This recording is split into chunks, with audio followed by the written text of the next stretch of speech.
The biggest issue with my homemade airsoft guns is their ability to shoot hard and fast.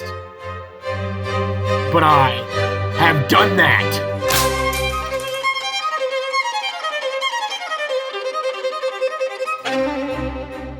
The overall length is about 3 feet. Cut out stock with a good spring trigger mechanism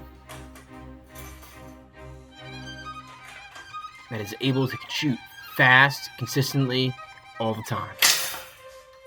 The bottom is a pipe that can exert greater air pressure to the top reservoir. The air moves up to the top part where the ball valve is, and it'll be immediately opened to then the BBs flying out of the top of the pipe. The trigger is attached to a tension spring, to a piece of metal, to then a homemade trigger made out of stock metal, and then to a piece of rope that is attached to the ball valve, which will send the ball valve flying open. The shotgun is loaded like every other shotgun I've made, putting a wad, BBs, and then a wad down it, and then pumping up to 160 PSI.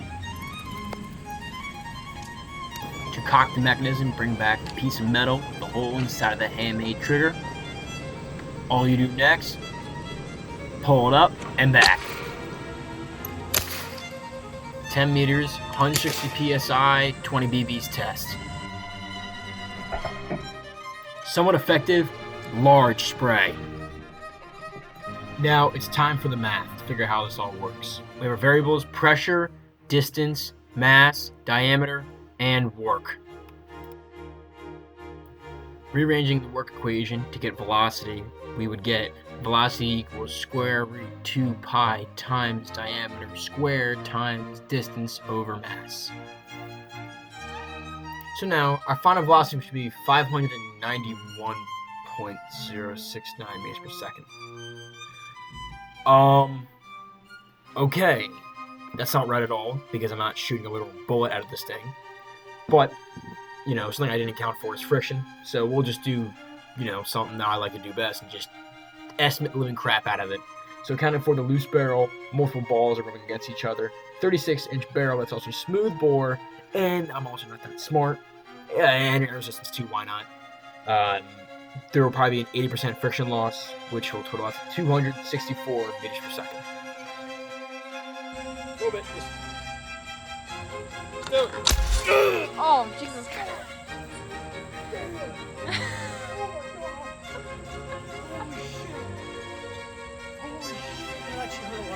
Why would you do that? Holy fuck. Fucking dumbass. Is there a mark? Oh my god. 1, 2, 3, 4, 5, 6. I think there's another one. Oh, it all hurts.